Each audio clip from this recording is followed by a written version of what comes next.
ఈ మెంతిపాకు ఏమో పెద్దగా అయిపోయింది. ఇక్కడ చూడండి, ఇది దీని ఎన్నిసార్లు పీకల్లా, అనవసరంగా పెట్టిన అనిపిస్తుంది. చూడండి, మనం కోసుకున్న ప్రతిసారి ఇట్లా పెద్ద పెద్ద ఆకులతో వచ్చేస్తుంది.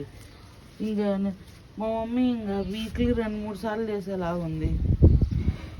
ఏంది ఇదే గోంగూర చట్నీ, గోంగూర పప్పు అనుకుంటా.